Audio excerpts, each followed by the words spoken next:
Mr. Nowotny, Mario Draghi said at the last minute he wanted more information before making a further decision on rates. Given the stronger GDP prints we've seen recently, given the calming in emerging markets, has that shifted the balance? I think it's too early to tell. We'll have our next forecast at the March meeting. Then we will get some numbers.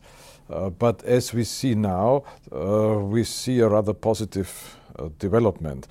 So we observe this, but it's too early to make any conclusions. If we continue to see this sort of strength, if we continue to see the situation in emerging markets calming, would that then be enough to shift the thinking? Well, there are two things. The one thing is the development of the real economy. And of course, we welcome this very much if we see that there is a clear improvement. And in fact, if we look at the data, especially in some of the bigger countries, Germany, France, and of course, a smaller country like my country, Austria, we are also benefiting from these developments. So in that sense, of course, this is a positive thing. The other point is, and this is something that has concerned us, of course, quite a lot, is concerning the inflation rate. Yes. And where it had been rather low, and of course one could expect that if the real economy is getting up, and this, for instance, if we see that in Germany wage increases are quite substantial, so there might be a certain, let's say, self-correcting trend in this. But again, it's too early to tell. You mentioned the staff projections. If they come in, as some expect, 2015 inflation around 1%, 2016 maybe still as low as 1.5%, what message would that send to the market? Would that give the ECB license to do more? First, let's wait till we have the numbers.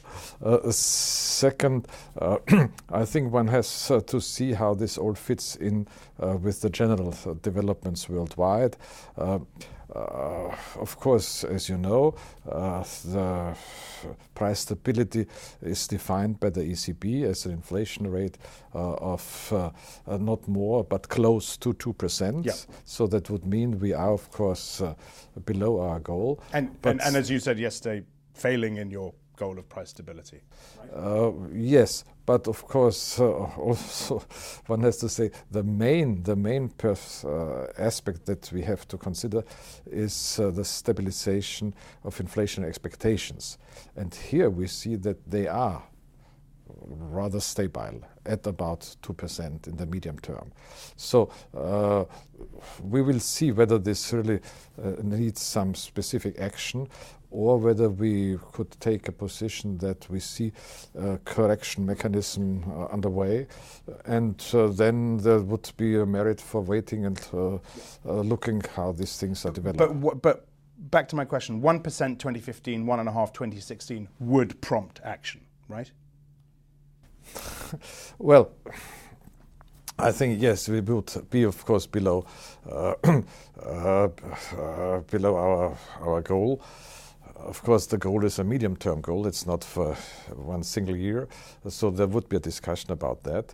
And you must not forget, we do have, of course, the policy of forward guidance. And our policy of forward guidance says that for, let's say, the foreseeable future, as long as there are not some additional inflationary aspects, our interest rates will remain constant or lower. So that is the basic message that we give to the market. If it turns out that the ECB does need to do more to combat low inflation, what do you think would be the next logical step? This is not an easy question, because what we have, and this is just going on, of course, now, is that we have to look at the number of possible instruments. If we are at this very close to this lower bound, in this lower bound territory, it is not easy to find something that is clearly effective, that doesn't have too many side effects. You've said you're still in discussions on a negative deposit rate. Are you getting closer to making a move on the deposit rate, would you say? I don't want to preclude what we have in our sessions. Of course, this has been a debate that has been going on for quite some time. I personally have said on several occasions that from my personal point of view, I'm a bit skeptical about it, but we have mixed messages about this. And again, it's too early to tell, because one really has to see what would be, let's say, additional measures. So it's not to see this as an isolated way, but with some accompanying measures.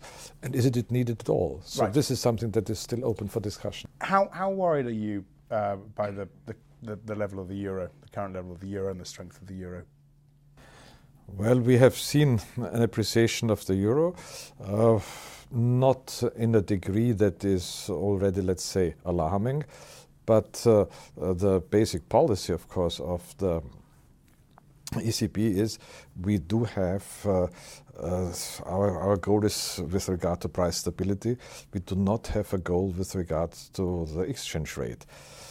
But of course, an appreciation of the euro might or does have in some way disinflationary effects. So in that sense, things are connected, but there is no way of any direct intervention in the exchange rate markets. And again, I'm not sure whether this might not be a case again for some self-correcting market movements. I could imagine a situation where, let's say during this year, there are some forces that could lead to an appreciation of the dollar again, so that we would get back into, let's say, the old territory. Yeah. That is your expectation, is it? Oh no, it's too. That is a possibility. We all know, I think, that it is extremely hard to forecast movements in the exchange rate. There are so many influences on this, but it is one possibility.